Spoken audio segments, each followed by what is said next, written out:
everyone, and welcome to a very special Victober video. I am joined by Dr. Annie Gray. She is a food historian who kind of has a knowledge of several different eras of food, but I was inspired to ask if Annie would join me when I read The Greedy Queen, Eating with Victoria, and I thought, this would just be a dream come true. So I am really delighted. Thank you, Annie, for being willing to do this. Thank you for inviting me. So I guess kind of thinking back before your career in food history, what kind of sparked that? What made you want to get into that? I think it was a coming together of lots of things. I moved to France when I was 16 with my dad, who got a job in northern France. And up to that point, I hadn't really been that much into food. You know, I was very much a kind of stereotypical, I suppose, kind of 90s teenager. It was all ready meals and sort of whatever. I liked the idea of food and I liked the idea of cooking it. It just wasn't a priority. And in a kind of really cliched way, I went to France, I boarded with a French family. I fell head over heels in love with food in general, food, everything to do with it, cooking, eating, ingredients. It was a sort of total epiphany. And then I came back to the UK to do a degree in modern history, and I liked it, but I wasn't keen on the kind of political aspect. A lot of what I did was sort of great white men striding over the world, hitting natives, and it was all a bit kind of, is this it? It feels a bit Victorian. So I left. I got a series of jobs, all of which I was terrible at. I got sacked repeatedly. I went back to do a master's in historical archaeology, so very much material culture, things you can touch, things you can feel, knowing I wanted to work with museums at that point. And as part of that master's, we studied food and foodways. And I suddenly thought, oh my God, I can combine these two loves, a love of history, a love of food, but also a desire to take it out and talk to the public about it, which was always my driving force. I never wanted to go into straight academia. I always wanted to kind of get out there and talk about things and get people enthused, I suppose, about history and identity and thinking about big questions, but do it through something that is a universal. And of course, everybody eats. So, you know, I mean, we all die as well, but that's sort of a hiding to nothing, really. So there's very little else that's a universal, especially when it comes to a universal for everyone, because you could talk about sex, and sex history is excellent and fascinating, but it's not that great when you've got a group of primary school children. So I would say food is where it's at, and that's kind of where it came from, really. And then it snowballed from there. I did a PhD and sort of so on and so forth. Oh, and yeah, that is something that I have found really interesting when the whole the Victorian farm series, Edwardian farm, kind of how did people every day live? How did they take care of themselves and the food that they ate? And then, you know, now everything is so unbelievably simpler just to prepare a meal. So thinking about all the steps that people in the past would have to take just to get food on the table is really endlessly fascinating. Yeah, and it's very accessible because it's so easy to kind of grab people just with one easy gesture. I mean, when I used to work in costume a lot, which I did at Audley End House in Essex, I ran a costumes team there for a long time. One of the things that was my kind of fallback was roast meat. So it's specifically roast game, because in the Victorian era, game, most roast meats, but especially game, was served head and legs on. So we would serve, whether it was a pheasant or a partridge, or the best thing's a hare, actually. If you roast the hare in Victorian fashion, you're going to skin the whole thing, peel the skin off the ears. You're kind of pulling it out of the ears with your fingernails and cleaning out earwax at the same time. You gouge the eyes. It's incredibly visceral. You're gouging out the eyes. You then have to cut the tendons on the front and back legs and pull the legs forward and pull the back legs. And you pinion everything in place, and then it would be roasted. And you put this thing on the table and the ears are perky and the legs are broken and it looks horrific. It looks absolutely ghastly. And people would come in and go, oh my God, what's that? That's disgusting. And it was brilliant because straight away they were reacting. And I knew they would have been around the whole rest of the house going, well, that's nice furniture. Or wouldn't you have loved to have been rich? And, you know, but not really engaging their brains, just seeing what they thought they were going to see and kind of having their own preconceptions reinforced, really. But they came down to the kitchens, they saw this horrible thing on the table and reacted. And at that point, you could say, well, why are you reacting like that? oh, well, it's absolutely disgusting. Well, what makes that disgusting? What is it about this in your 21st century sensibility that makes that something that is so repulsive you're reacting to it? When I, as a Victorian, as I am in 1881, think this is completely normal. Let's have a look at what this means in terms of how we think about food, in terms of our modern mentalities versus past mentalities, in terms of status as well, because that hair would only ever have been on the tables of the rich. Let's then unpack what it meant to be wealthy, what it meant to be poor, poaching laws, the way in which estate management works. So look around you, this whole landscape, which you think of as, you know, never changing, is actually managed specifically for hunting, changed a lot. There's so many places you can go with food. And so really it's that kind of thing. And as you say, it's one of those things where once you get into the nitty gritty, everybody ate at every stage in life. So there's always something you can say. So how much would a hair like that weigh? Oh, good question. I mean, it's about the size of a small dog or a cat. One of the reasons that they're still served, or still, I should say, sold with their heads on in France and Spain, and the same with rabbits, is so you don't mistake them for cats, because they do look a lot like it. So if anyone listening has got a sort of a reasonable sized cat, I guess they weigh what, sort of like just under a stone, a good, you know, weighty cat. That would be a very bulky hair. So I suppose you're looking at sort of half a stone, 3/4 of a stone. Wow. They're built like rabbits, so they've got a saddle running along both sides of the spine, and there's quite a lot of meat on the back legs, a little bit on the front legs, very little anywhere else. But apparently gentlemen like to hook the brains out through the eye sockets with a skewer. So I think we've become very squeamish in modern life, and I suspect some people listening to this will be going, oh my God, that's too much. This is awful. I'm becoming vegan. But it does, I think, lend itself to questions about sustainability and about management and about why we have the beliefs we do have. And I think it's very good to question all of those things, really. Yes. And so for any Americans watching, a stone is, I recently looked it up, it's 14 pounds. Yes, and I don't even work in stone anymore. You know, I grew up with the metric system and then had to learn the English imperial system when I started cooking historic food. And of course, the American imperial system is different because your pint is smaller, because it's the pre-1834 pint that we used to have. And then you start getting into cups, and then your head explodes, especially when you're writing cookbooks. So yeah, it's great. I'm sure it's confusing enough just converting for modern day. So yes, I'm sure. I'm just like digital scales and grams. That is where it's at. End of. So then food in the Victorian era, particularly, which you have worked with many different eras. And I really enjoyed 12 Days of Tudor Christmas, which anyone, if you enjoy Christmas and any kind of, you're remotely interested in history, this would be enjoyable. But then also you've done a lot of work with the English Heritage. I guess is it an organization? I was going to say channel, but it's more than a YouTube channel. That's just English Heritage is well, there are two heritage organisations in England, and there are others in Scotland and Wales. But basically, we have the National Trust, who look after a lot of the coastline, a lot of open space, and a lot of country houses as well, and also not country houses. They've got slum houses, they've got all sorts, huge portfolio. And then English Heritage, which used to be part of the government and used to effectively be the organisation that picked up the stuff the National Trust didn't want because it didn't come with any money, so it was always going to make a loss. So for a long time, English Heritage basically looked after castles, but they've also got a few big flagship country houses. So they look after Osborne House, which was Queen Victoria's residence on the Isle of Wight. They look after Bolsover, Broadsworth, and Audley End. So they've got a few really key stately homes, and Audley End is late Tudor sort of Jacobean mansion. There's only a fragment of it left now, actually, although it's still huge. And I started working there as a team leader for the costumes team back in 2008, I think it was. Ran that for 5-6 years and then left.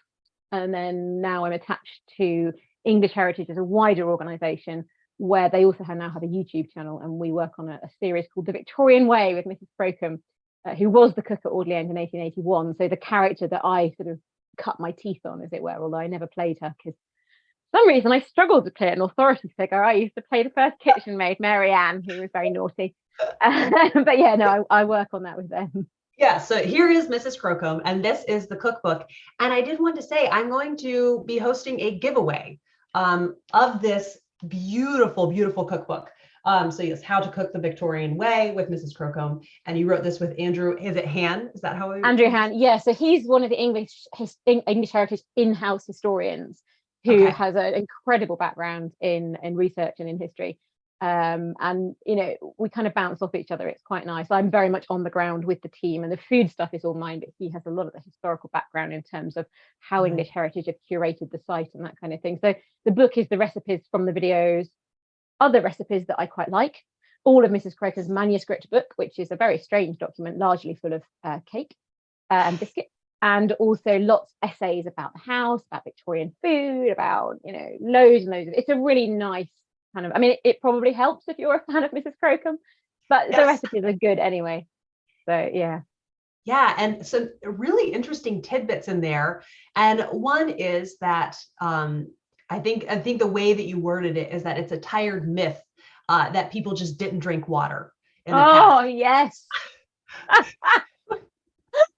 It's like there are certain things that just come up again and again and again. You know, if you believe the internet or a kind of everybody knows things, then everybody was about 2 foot tall, died at the age of 24, never drank any water, never ate any vegetables. You know, and you think, but this is obviously such rubbish. Obviously, people ate water because why else would you have wells drank water? What wells and cisterns on roofs? You know, why do you have taps in houses marked soft water, hard water, town water? You know, yes, obviously people liked drinking beer. It was much nicer than water, and it's more exciting than water. And also, it showed you weren't dirt poor. The status always came into things, but the vast majority of people drank some or lots of water quite a lot of the time. I mean, put just really simply, one of the reasons we know that water was a problem and that it caused cholera was because people were drinking it and got cholera. So, you know, we wouldn't even have all these horrible statistics about people dying from drinking the water if they hadn't been drinking the water. Yes. So it's, yeah, this is a hill I will die upon, you know.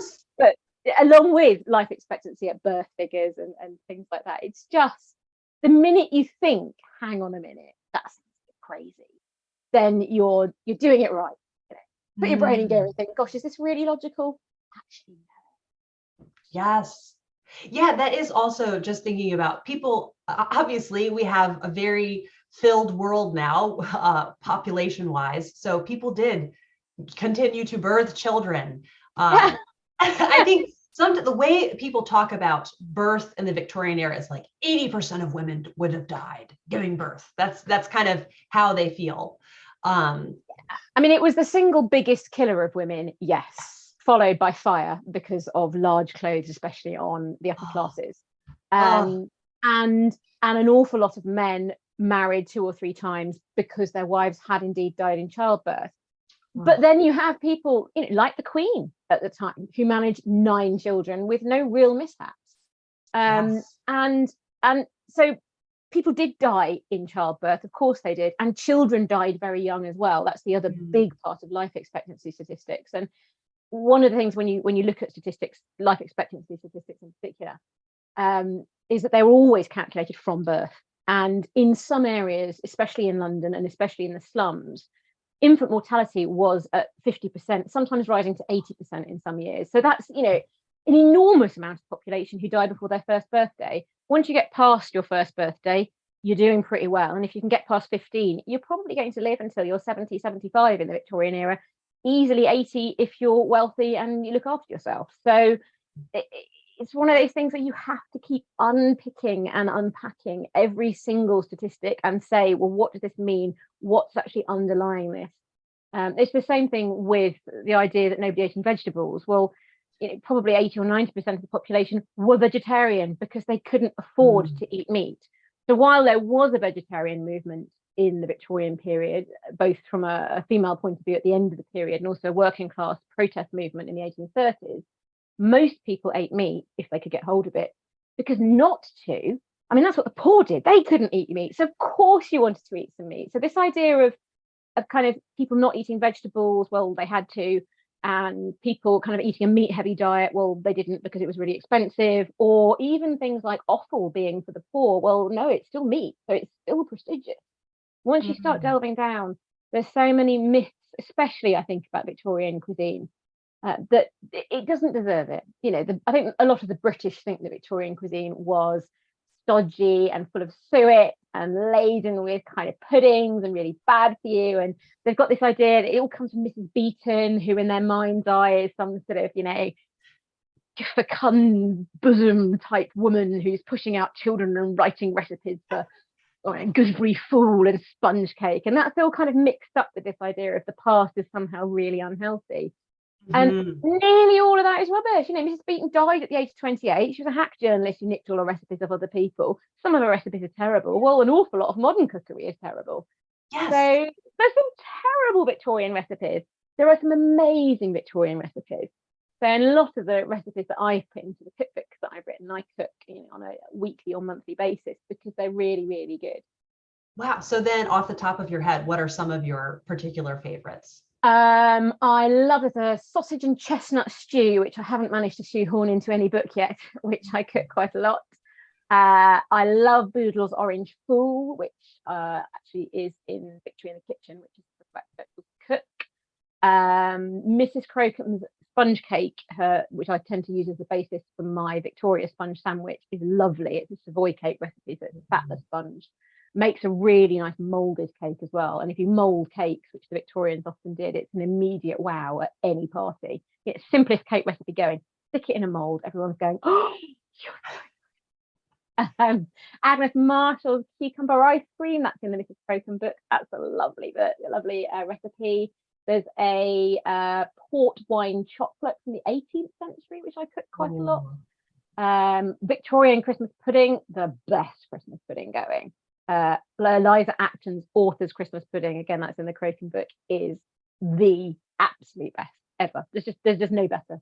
And the same, actually, my Christmas cake every year is a Francatelli recipe.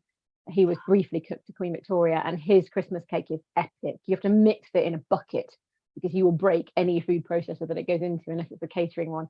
It uses loads of dried cherries, so it's really deep and dark and rich and doesn't rely on kind of really crap candied fruit. And it's just beautiful, especially with a slab of cheese.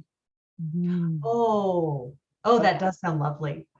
So then I guess in the Victorian era in particular, what is it that is especially interesting about that time period, food-wise? I think the globalization of food. Obviously Britain has always been a global nation. Any nation is global because there are always trade networks that spread across the world. But in the Victorian period in particular, Britain ruled quite a lot of the world.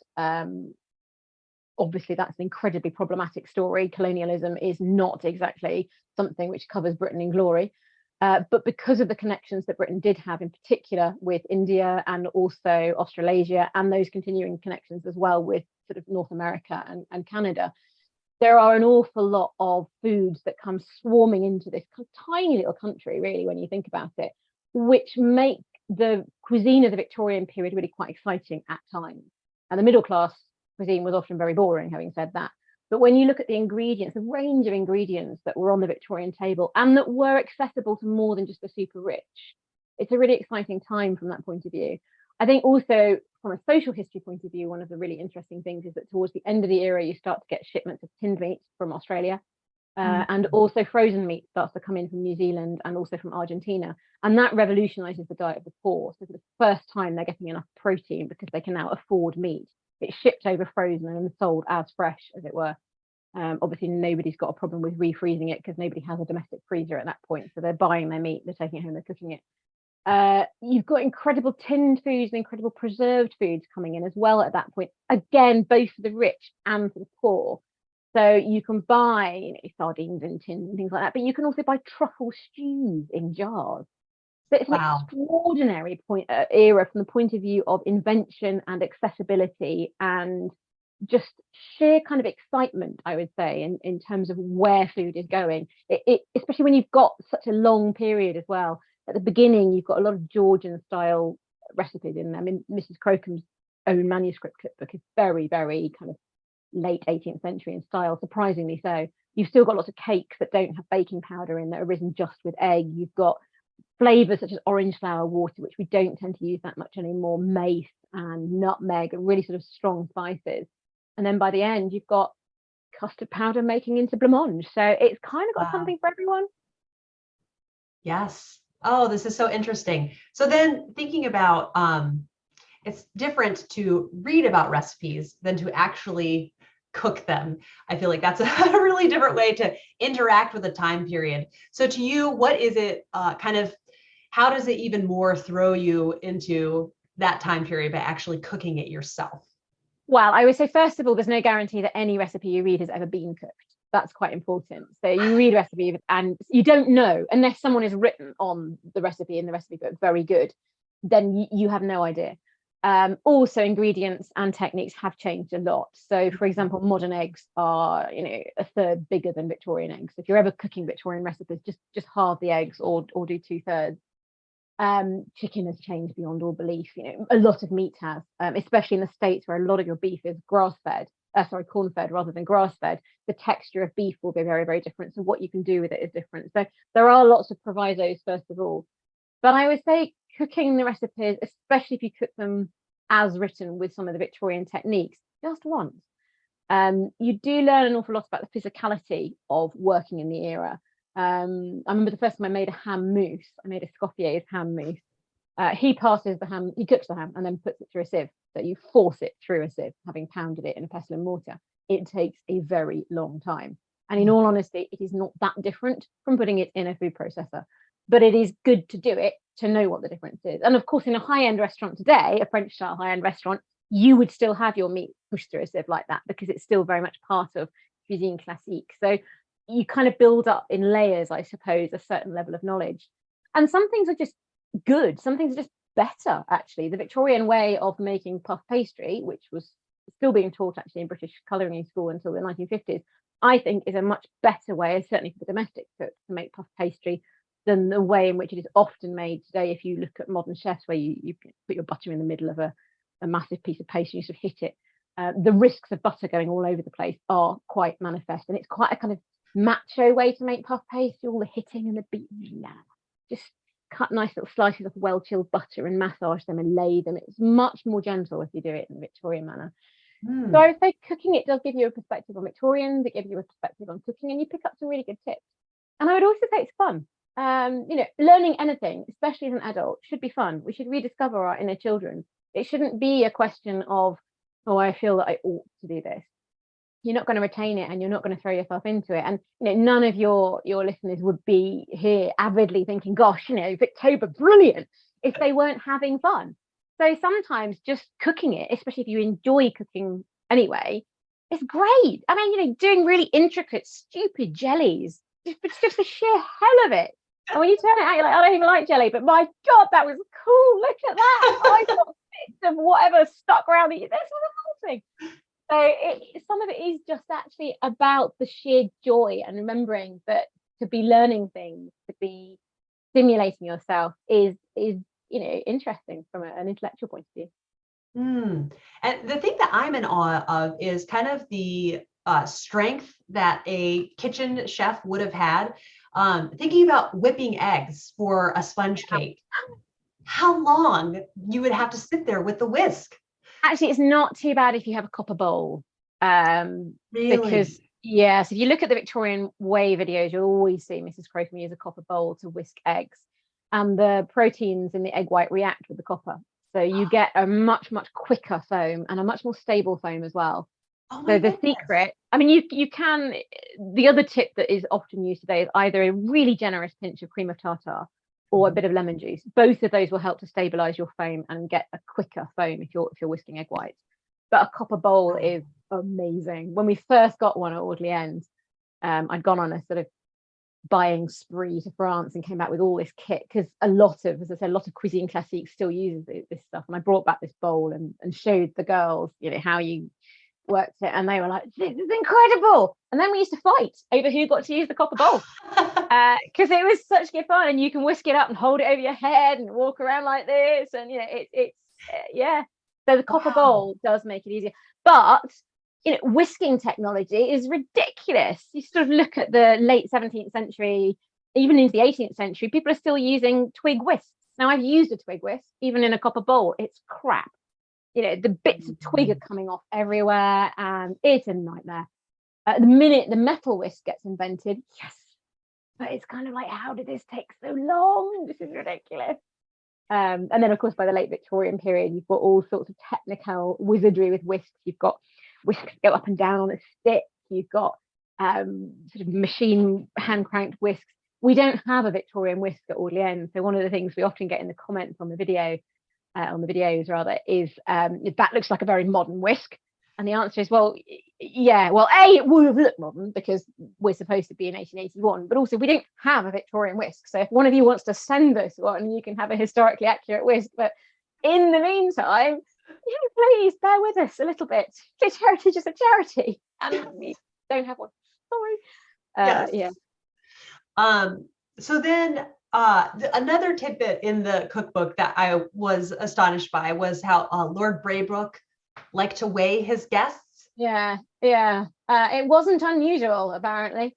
I think at Sandringham in the Edwardian period, Bertie, so Edward the Seventh, as he then was, would weigh his dinner guests. It was kind of one of those cool Victorian things where people just went, this will be fun, let's all get on a pair of scales. It wasn't, we think of scales now as the flat things you stand on in the bathroom, and obviously these were big balanced scales or ones you sat on and moved weights around. There was, I think, scales were quite rare. So again, this is about showing status apart from anything else. If you were working class, you almost certainly wouldn't know your weight unless you went along to a shop which had a penny weighing machine outside it. And sometimes, I mean, even today, occasionally you still see shops with penny weighing machines outside. They're no longer in use, but they're kind of a prop. So you could go along and weigh yourself at a shop by the end of the period. But basically, you wouldn't have known your weight. So the idea that you would sit on a pair of weighing scales and find out your weight was kind of cool. And I think some people were obsessed with their weight. I mean, you read Queen Victoria's diary, she's forever going on about how much she weighs. But the stigma attached to weight, to being overweight, to being the kind of fat phobic aspects of modern society were not as present. So I think it was just a cool thing. But it is true that in the archive at Orleans, there is the weighing book, and it lists all the people that come to dinner. And you can see how much they all weigh. And let me tell you, they weigh a lot less than people today. Lady Braybrooke is sort of 7 stone something. And I kind of look at that and think, gosh, technically underweight by today's standards. So it is quite interesting to see how much people weighed when they came to dinner. And yeah, they also, slightly later on, by 1984, there was a giant model of a horse in the entrance hall as well. Just why wouldn't just you? Because. Yeah, I mean, you've got the space, haven't you? Let's just put a full-size model of a horse in there. I love that. I was reading before about some of the exhibitions that would have been at the Great Exhibition, and the Americans sent a taxidermied bald eagle. And I thought, that is so on brand. Pretty cool, that, isn't it? I mean, can you think of anything that would be more like, hey, you got any regrets, England? So I mean, there were so many interesting bits in this, but I did note down a few that it would be interesting just to hear kind of more commentary on. So the first quote is, tea was intrinsically linked to femininity, and a woman at her tea things epitomized gentility and delicacy for many 19th century writers. So I guess when tea time first came to England, when it became more of a thing, was it more often consumed by women, or it was more the serving of the tea that was considered feminine? Wow, it's very hard to tell who was actually drinking tea, but tea was certainly associated with women from very, very early on. I mean, even at the end of the 17th century, there's a quote from William Congreve where he talks about women and retiring to their tea and scandal, as was their ancient custom. So it was not only associated with women, but it was also associated with women in a negative context. I mean, tea was introduced in the middle of the 17th century, and it was very expensive, and it was imported sort of on a very ad hoc basis by the East India Company, who were one of the kind of major British sort of slightly pre-colonial era companies. They were involved in an awful lot of trading and ended up very much being absolutely the bad guys in the 18th century. But in the 17th century, they were founded, they had a royal charter, they were able to import, export, they were dealing with China in particular, and also with India. And they brought tea in, and people kind of started to drink it, and it kind of slowly took off. And this was green tea at that point. And you start to see tea things appear in pictures sort of really by the 1690s. And very early on, it's very clear that women are in control of tea. And I mean, this is one of my sort of specialist topics. So when you look at the three beverages that came in at the same time, tea, coffee, and chocolate and also coffee both require quite a high level of processing. So if you were buying chocolate and it was always drunk at that point, not eaten, you would almost certainly buy it as a cake. So all the beans would already have been roasted, ground, and you'd buy it as a kind of solid cake, which would then need to go to the kitchen to be processed. With coffee, obviously, you'd buy the beans, or you might buy them ready roasted, you might roast them yourself. Either way, again, there's processing to be sort of carried out. Tea doesn't need any processing, it just needs water adding to it. So what you find very quickly is it becomes a kind of symbol of, I suppose, the woman in charge of the household. And you see time and time again pictures where you've got a woman with a locked tea chest at her feet. And that is showing a woman in control, a woman who is the mistress of the house. The man may be going out to work, but the woman's role is not at all inferior. This is in control of a house, by extension, the household. She is looking after the domestic body. So that idea of a locked tea chest is showing responsibility in a very graphic way. And later on, it kind of devolves to the housekeeper. But tea becomes associated with the domestic sphere partly because of that. And then you see all these tea things start to kind of proliferate. You start off with a teapot and a bowl and a saucer, and suddenly you've got a slop bowl, and then you've got a bowl for the sugar, and then you've got a milk bottle, and then a hot water bottle, and then you have suddenly a beautiful teapot on a stand that's silver and has a burner underneath, as well as the teapot to put the tea into. And then you've got some plates, and then obviously you need to eat with your tea, so you've got this, and suddenly you have huge amounts of stuff. And that again plays into this idea of domesticity, because you've got all this china, which means as a woman, you can show that you're in control of china. And you get teacups used as metaphors. If you think about Hogarth, I think it's The Harlot's Progress, there's one scene where the tea table has been overturned and all the things are smashing. And that idea of a delicate china vessel, tea, a teapot being broken, is, of course, symbolic of a woman's virginity, her chastity. So you see this time and time again. And tea just goes on, even after, obviously, it's accepted and people start drinking it, and men realize that they're not going to be emasculated by drinking tea. Oh, no. Tea is still very much about women. And you see it in literature a lot. So if you read North and South, there's that scene in the middle where Margaret Hale is being used as tea tongs, the sugar tongs, by her father. And Mr. Thornton is watching her, and she's got a bracelet on one arm and she keeps pushing it up. And I mean, it's so sexualized and so full of sort of imagery of the fall and slavery as well, and this idea of the exotic and woman as an object, that to read it, I find that scene extraordinarily disturbing. And you get it in Lady Audley's Secret, again, Mary Elizabeth Braddon's novel, where she talks about Lady Audley as a witch at her tea things, and that kind of prefigures the fact that Lady Audley will go on to be a villainess. So tea was really, really feminized. And then you get, of course, the woman is, shall I play mother, which you always get. Nobody says, shall I play father? So the woman is always the one in charge of the tea.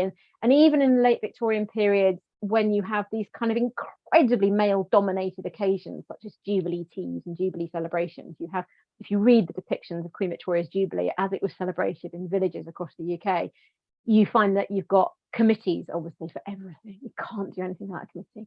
Committees for flowers, committees for shop decorations, committees for the tables, committees for beef, committees for... They're all men. And then you suddenly find there are women in the photograph, and they're there because that way they can pour the tea, and they can teach the working classes what gentility looks like by the fact that they have got these beautiful china objects and they're pouring the tea. And this is about inculcating middle class values into the women of the working class, so they'll bring up their children in the right possible way to go out and die in the First World War trenches. So it is an incredibly powerful set of images, and I think we still haven't quite got over it. When we look at advertisements, especially for tea, you will often find that it's women sitting around gossiping, and the idea of a mug of tea is still somewhat more feminized than coffee might be. Now I'm going to be, anytime I'm reading some Victorian literature, keeping my eyes open for what tea being served is portrayed like. So then the next quote is referring to Queen Victoria, and it says, she also continued to eat very plain food. This was partly cultural. The concept that foods could be divided into groups and allocated according to gender, level of exercise, age, and class was well established. And I just hadn't thought about it in my modern kind of context. I'm sure there are maybe foods as a solidly middle class person that I have more often. But that was just interesting to me that the menu would say a lot at events. Yes, and especially I think about gender. When you look at children's food in particular in the Victorian era, there is this idea that if you feed girls in particular red meat or strongly flavored foods, they will go on to be nymphomaniacs. So you shouldn't do it. I mean, you should avoid it with boys as well, but it's kind of more permissible in a boy because they're not going to get pregnant out of wedlock. And it's fine, boys will be boys, but girls obviously have to remain virginal and pure. Otherwise, they can't guarantee that property will be passed down along the correct line. So you see a lot of this kind of idea of what's right for women to eat, and the control of appetite in women in particular is very much a preoccupation when it comes to kind of infant weaning and children's food. It's not just children though. You do see, especially when you look at the à la française table, so the early Victorian table, the Georgian style table, when you have lots and lots of dishes on the table at once, and people are helping themselves and helping others and that kind of thing. You sometimes see in idealized table plans a gendering of the table for adults. So you will see very clearly at one end of the table white foods and farmed meats, so things like fowl, so chicken, and you might see sort of some lamb or something, but it will be farmed as opposed to hunted. And at the other end of the table, you'll have things like hare soup, or stronger flavors. And that's not to say the women couldn't ask for something from that end of the table or help themselves to it if it got passed to them. But there's this implicit idea of women preferring smaller, delicate foods, white foods that reflect their purity and all that kind of stuff. So there is this idea there, certainly. And you also get this idea that the working classes can eat coarser foods than the upper classes. And that goes back really to the Tudor period, if not before. So if you look at bread, for example, then obviously the working classes doing manual labor will need, calories aren't really a concept, but they need more something. So they should be eating wholemeal bread because it's coarser and they have coarser palates and they will need the extra thing. And also it's coarse. And do we mention that it's coarse? And so are they. And but it's all right because we aristocrats are going to eat pure white bread, which we'll be able to digest much more easily and which suits our delicate constitutions, which just simply wouldn't be able to cope with a wholemeal loaf until the end of the period when white bread becomes affordable, at which point suddenly you get a move towards the aristocratic palate needing health bread instead, because of course if it's affordable you don't want it anymore. So you see this an awful lot as well. Wow. Yeah, if it's not exclusive enough, it's just not. Yeah, I mean, you see it in the modern context. You just, again, with bread, if you look at sourdough, there's this idea, it's a total myth that sourdough bread is somehow historically accurate and everybody ate that in the past. But of course, modern sourdough is very expensive if you're getting the artisan produced stuff. Certainly in the UK, sourdough's everywhere. You can even get sourdough croissants. And sourdough is the marker of the kind of bourgeois, because if you are working class, you're probably eating supermarket white slice. And all of a sudden these kind of rustic ideas of nature and rusticity and breads that frankly rip your mouth open, but they're more expensive, so they're prestigious and that's what you want, come into play versus these sort of supermarket things, which at one point would have been incredibly desirable because they're very white, they're very pure, there's virtually no crust on them. That would have been a late Georgian person's absolute dream. Probably not with all the level of sort of chemical products and all the rest of it that we know are in them on some occasions. But the idea of it, this white, very soft, crustless bread, that would have been the kind of thing that people went, well, this is only for the very wealthy at one point in history. So then another quote says that Victoria ate predominantly French food and her menus were always written in French with nods to British and German traditions along the way. And this was interesting to me for several reasons. One being, because of her German heritage, I would think it would be more heavily German, but also then kind of the geopolitical tensions between England and France. I know that characters will refer to someone if they're more high church as popish, and Oh yeah. that's the French Catholics. So I was surprised that kind of the French cuisine would be so very welcome. Yeah, I mean, basically, since the 18th century, Britain has absolutely hated France and French people and everything that French people stand for, and has pretty much put itself against the French in every way, shape, or form, while simultaneously absolutely adoring everything they do and desperately wanting to be them. So, and this covers everything. You get in fashion, for example, there was a French fashion doll that would be sort of produced in the French court every year, and that would be shipped across Britain, guarded by people, and these fashion dolls would be shipped across so that people could see what the latest French fashions were and then appear in them. And the same happened with food. And basically up until sort of 17th century, Italy is where it's at with food, and Italian influences are very, very strong right across Europe. And then the French take over. And I think one of the key things about really the 17th and 18th century, and to a slightly lesser extent the 19th century, is the aristocracy was quite pan-European. So, the classic example is the Grand Tour in the 18th century, and all these younger sons of aristocrats being shipped over to Italy to go and have a lot of sex, drink an awful lot, and basically get it all out of their system before they came back as responsible adult humans. It's kind of the equivalent of university today. And they'd also come across with loads of sort of stolen, well, paid for but pillaged bits of Italian culture, statues and stuff they could stick in their country houses. So and ideas about food. But in the 18th century, a lot of aristocrats in Britain, the upper classes, spoke French. That was kind of de rigueur, in fact, all puns intended. They would write letters to each other in French. They would often spend a lot of time in France. It was very much, in many ways, and certainly in the 18th century, this is true, the aristocracy in England had more in common with the French aristocracy than they did with the English working classes. And there was a lot of free movement between the two. In the 18th century as well, the kind of French are deliberately spreading their culture at this point. This is Louis XIV, 15th, 16th, furniture, garden design, everything, housing design, and especially food as a way for the French to kind of wield really soft power. So you get a lot of French chefs across Europe, but in Britain in particular, we all want French chefs. They're really expensive. They're always men. They can cook better than the English. I mean, if you must have an English chef, then fine, get one that's trained under a French chef. Or like if you've got to have a woman, which is even worse, at least they're cheap, get a woman that's trained under a French chef as well. So you have this desire to have French food while at the same time slagging off French food. So if you read especially middle class English cookbooks, things like Hannah Glass, who was published in 1747, he has this extended rant about French boobies and about how, a man who employs a French chef must expect extravagance. And it's this sort of rant. And then she gives you a load of French recipes so you can see how bad they are. Yeah. And by the 19th century, it's, again, some of that tension's gone, but not all. So in the royal kitchens, actually, to be fair, the royal kitchens usually did employ Brits for most of the staff. Even the head chef tended to be British.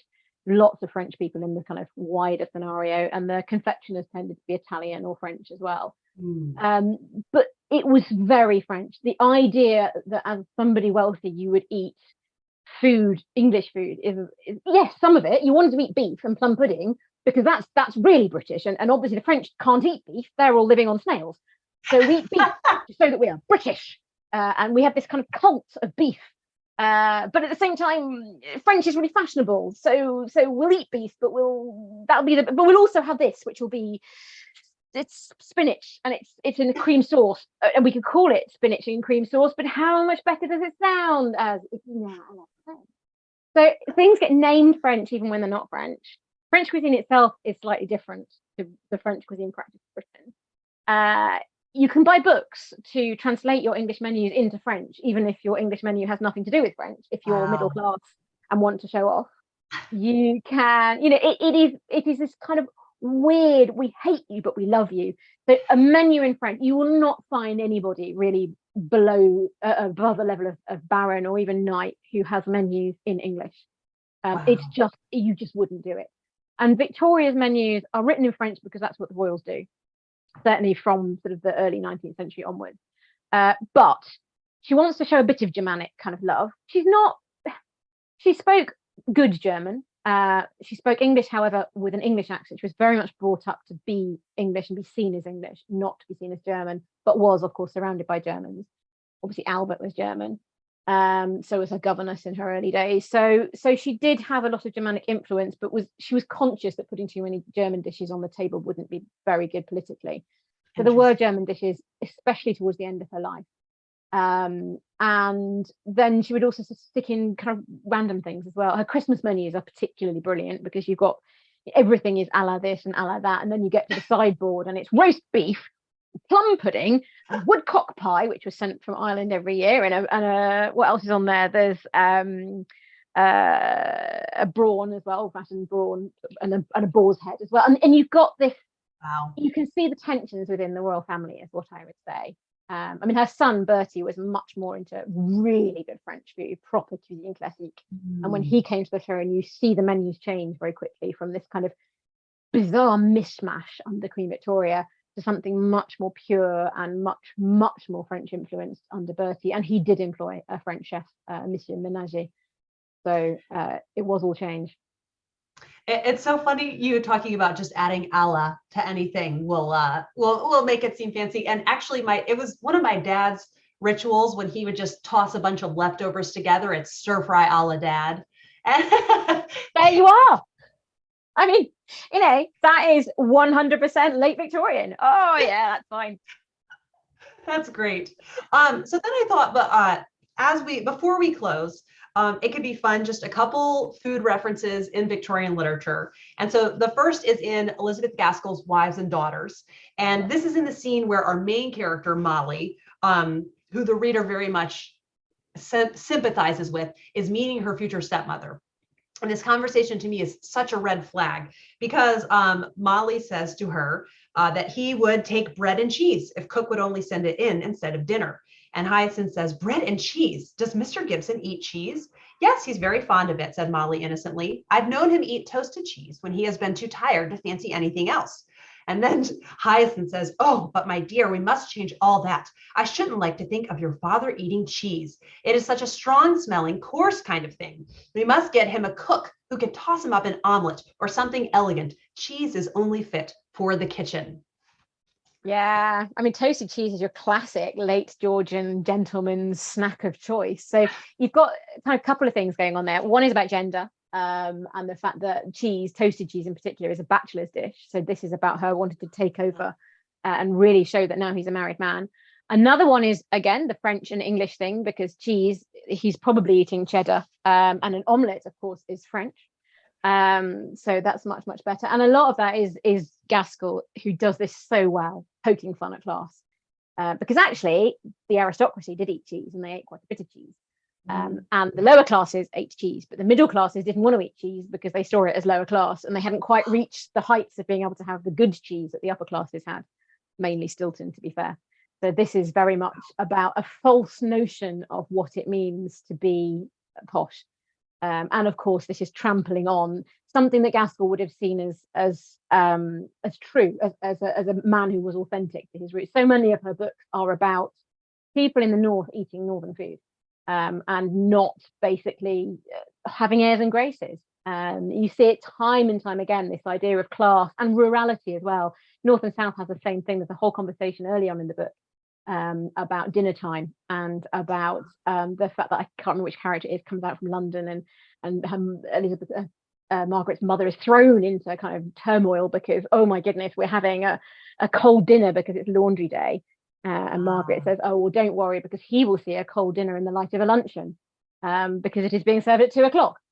Because in the country, people had dinner at 2:00, whereas in town, they were having dinner at 8:00. So this idea of class and rurality and this interplay, which we totally don't get anymore, is really important for Gaskell. And she was writing in the 1840s at exactly the point when meal times were changing and class structures were changing, and also just at the point when Britain was becoming the first urbanized nation in the world.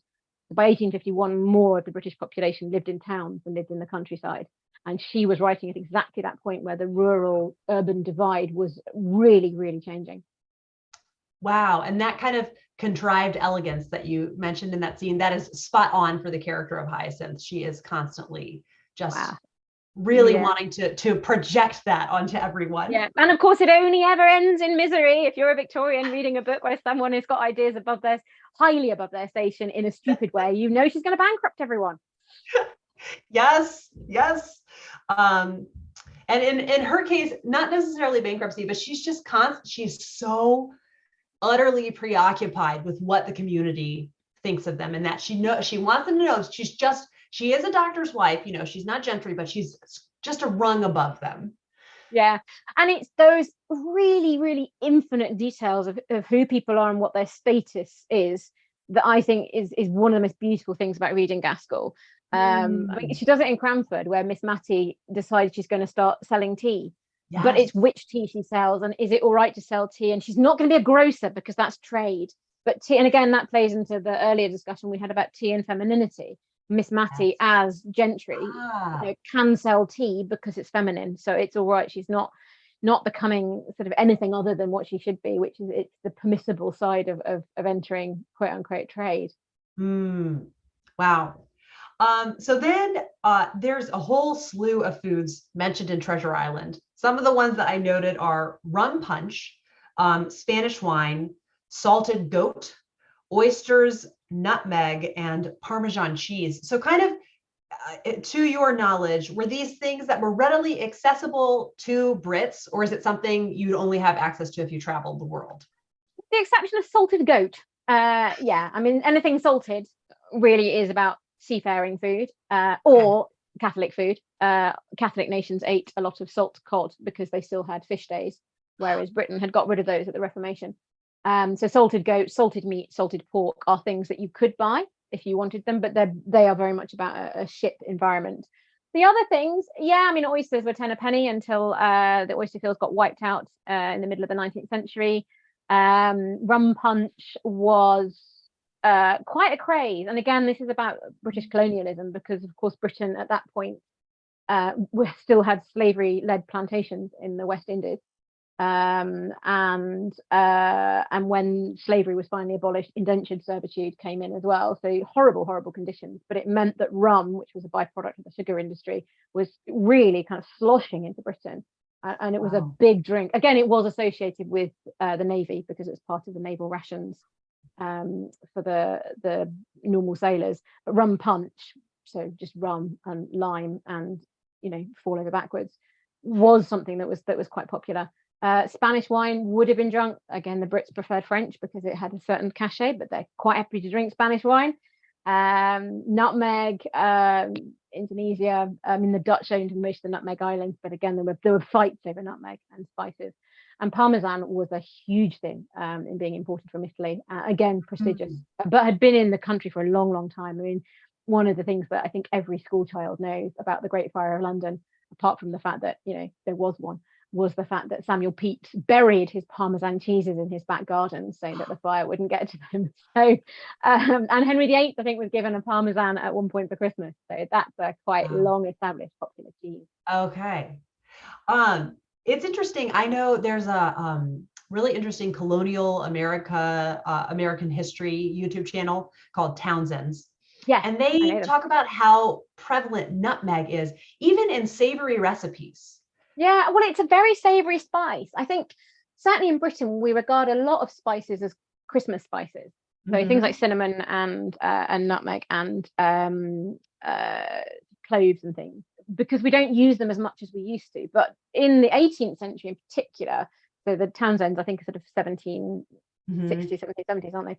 Nutmeg and mace, which is the outer skin of the nutmeg, they were used enormously.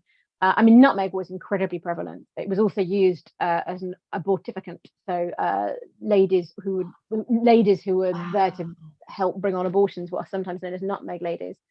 And it was also used as a sort of smelling, sort of, you could put them on your belt and you could smell, because it's quite nice. And I mean, nutmeg was a craze. A lot of gentlemen would carry a little nutmeg grater with them, which would hold a nutmeg in one end, and there would be a grater, and you could grate it on your food. So I think if you were to sum up the flavors of the late 18th century, nutmeg would be an absolutely key one, along with brandy and cream, probably. But and I think nutmeg is massively underrated in savory dishes. It really does bring a depth of flavor to it.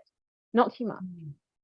Well, and Nigella Lawson has a split pea soup recipe, or it might be a lentil. I can't remember because I've always put lentils in instead. But mace is in it, and it Yeah. is amazing just how much it elevates the dish. It's fantastic. It's very, very good in, I mean, it's good in a lot of dishes. I find it's very good in things like veal stews and things where the meat's quite sort of rich, because it cuts through a lot of that richness. And you only need kind of 1 or 2 blades just to melt it. And also nutmeg and mace, and nearly all of these spices make really good ice cream. So if you infuse your cream with a little bit of nutmeg or cloves, or I mean, bay leaf works as well, or kind of anything, then you can make a very, very subtle spice ice cream that's got quite a savory feel to it, which for people that are not that into sweet things is often a really nice way to end a meal.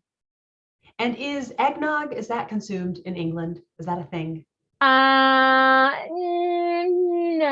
Not really. Well, no. I I mean, will. I know what it is, but Yes. it's an American cocktail. Okay. Okay. I would Nutmeg is recommend very good. wine punch instead, though, to be honest. Oh, I see. I see. Yeah. Okay. Then in Oliver Twist, the very iconic scene, please, sir, can I have some more? Or I want some more. What is gruel? That's what he's eating in that scene, right? And it just is a very Yeah, vague thing to me. at its essence, it's crap soup, very thin, terrible soup. Okay. But gruel is usually a term given to soups for special interest groups. So whether it's the workhouse, prisons, the sick, it's used in sick room cookery quite a bit, or for the elderly, that kind of thing. So it's basically just stock. It's a Okay. bouillon. It's not very nice. Obviously, the one that Oliver Twist is getting is particularly awful. It's got real connotations of poverty, desperation, illness, nastiness. So yeah, not a nice thing at all. And then it's really contrasted with all of the staff at the head table are Yeah. obese. Yeah. I mean, Dickens does use food quite well. I am not a Dickens fan, so I'd far rather read Gaskell or Mary Elizabeth Braddon, or basically anyone who isn't Dickens, largely because of how he treated his wife and how he writes women. And that's the man who invented Christmas. I can't really bring myself to enjoy the book or the movie, because I'm like, I do have a couple books by him that I really love, but I don't want to go in depth with his personal life at all. Oh, he's horrible. I would say the Claire Tomlin authored biographies of him, and also, more to the point, of The Invisible Woman, the one about Nellie, are absolutely brilliant. But I cannot stand the way Dickens writes women. He has no understanding whatsoever of women. And the only thing I will say about Dickens is that in A Christmas Carol, he has the most wonderful food-related scene where the Ghost of Christmas Present and Scrooge are wandering around a street, and he describes, onions peeping from their skins like sly Spanish friars. And it is a beautiful, beautiful scene. And it also reminds us that the shops were open on Christmas morning in the Victorian period for people to buy their provisions. But with the exception of that scene, I would say put your Dickens down. We've read far too much Dickens. We need to stop making films about Dickens and stop making series about Dickens, and go and find one of the other superb Victorian authors that are out there. He does kind of overshadow everyone. He's awful. I mean, he has a terrible beard as well. I mean, there's just nothing to like about Dickens. I know that Louisa May Alcott, she saw him do a reading and she was very disappointed because he looked very foppish. Yes. Oh, well, he was. His love of magic tricks and his love of sort of, fine things. I think there's a quote in the Jenny Uglow biography of Elizabeth Gaskell, where Gaskell goes to dinner with him and just comes away going, God, he's such a pretentious man. He's just trying too hard. You just get this, oh, no. So then a nice kind of, if you are kind of very satiated with A Christmas Carol, a nice alternative, Mary Elizabeth Braddon has a Christmas novella called The Christmas Hirelings. Yes. Which is delightful. Yeah. I mean, I'm a huge Braddon fan. I think if you're interested in the kind of nitty gritty of domestic life, actually Hostages to Fortune is one of her best, because it's a strange book. I mean, not a lot happens apart from a near ravishing at the end, and well, to be fair, quite a lot happens, but it takes a while to get there. But she gives accounts. She actually said, because it's a story of a couple that get together and they really haven't thought their lives through very well, and he runs up debts, and she's a good country lass who knows how to run a household, but the husband is anyway. but it gives the accounts for the households, and you can see where they're spending too much. And he keeps hiring terrible cooks that give the food away or steal things, and it's a brilliant book from the point of view of the way Victorian domesticity worked and how badly wrong it could go. And it has a happy ending. Hostages to Fortune. Okay, because I think it's just being republished. Yeah, I mean, I think Persephone Books, who I don't know if you've come across, but they're a small scale publisher in the UK that specialise in reprints of books that have gone out of print. I think they've just redone it. But it's I mean, I love it. I love all Mary Elizabeth Braddons apart from The Doctor's Wife, which is terrible, and also Dead Love Has Changed isn't very good. But basically, she's got, I think it's Dickens. Mary Elizabeth Braddon has fight scene, she's got sort of incest, she's got arson, she's got bigamy, she's got a scene in one of the books, I think it's Aurora Floyd, where people are running through Manchester trying to find a man with a yellow waistcoat. I mean, it's got it all. She really does. And that's I know there are lots of great modern day contemporary thrillers out there, but I always feel that I have whiplash when I read them. So I love reading her books where it's this sustained tension building. Oh, it's awful though, because you're in it and you think, oh God, what else is going to happen? Because you have no idea whether she's going to kill off her main character in a freak train accident. Or, there's one, which was John Marchmont's Legacy, I think it is that one?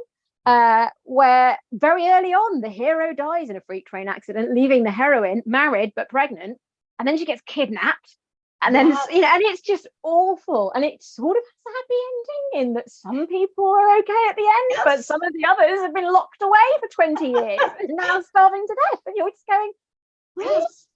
Lots of fire, an awful lot of houses burning down with people in them. It's in a quite a steep amount. Yes. And I'm thinking, why are we not seeing films of that? Do we really need another version of Great Expectations? There's a kind of crummy version of Lady Audley's Secret. It's not very good. And that's a shame, because it is a really, really clever book, that one. Yes, it really is. Alicia Audley is one of my favorite characters. I mean, she's just, and also very complex.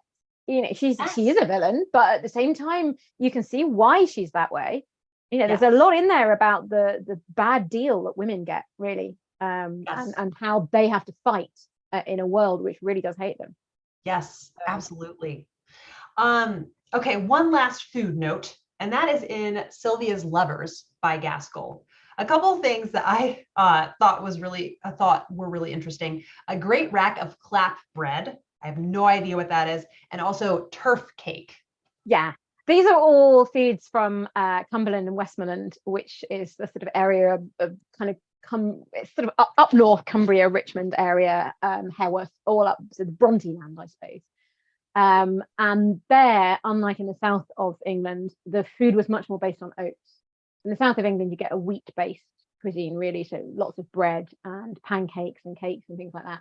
And in the north, not only is it poorer, especially in rural areas, and especially really in the 1840s and 50s, but also it's a very much more of an oat-based way of cooking. So clapbread is oat-based. Oat cake is obviously oat-based. Turf cake is a kind of scone cooked usually on the griddle. So ovens were incredibly rare in domestic houses in that area. You could bake things, but you'd have to take them to the baker unless you were an aristocrat or above. And most of the people Gaskell's dealing with, they're not particularly wealthy. So you're looking at foods that can be easily baked on a griddle stone, on the hearth, or in front of the fire, or perhaps in a bottle jack or something pushed up against the fire. So all of these are foods that are relatively simple to make. I mean, turf cake, there's a thing called a fat rascal, which Betty's, which is a tea room in Harrogate, does. Brilliant, absolutely beautiful scone. And fat rascal was another name for turf cake back in the day. It then completely died out, and Betty's found the name and then sort of reinvented it as their own product. And thankfully they did, because otherwise, fat rascal would be another one of those things which people occasionally read about in a book and went, I wonder what that was. Yes. But it's their version is a really lovely sort of fruity scone. Turf cake in Gaskell's world would have been a somewhat less juicy morsel, I suspect, because there wouldn't have been quite as much dried fruit in it. But it's basically a kind of nice scone.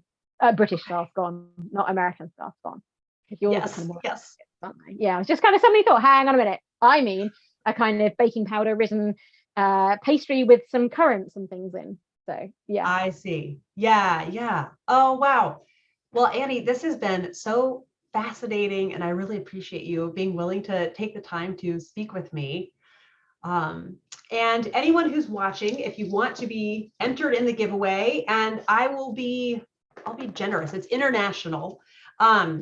So comment with your favorite food, and you'll be entered in the giveaway. And I think I'll close it maybe the end of the month. I'll put the date in the description. So thank you very much, Annie. You're very welcome. Thank you.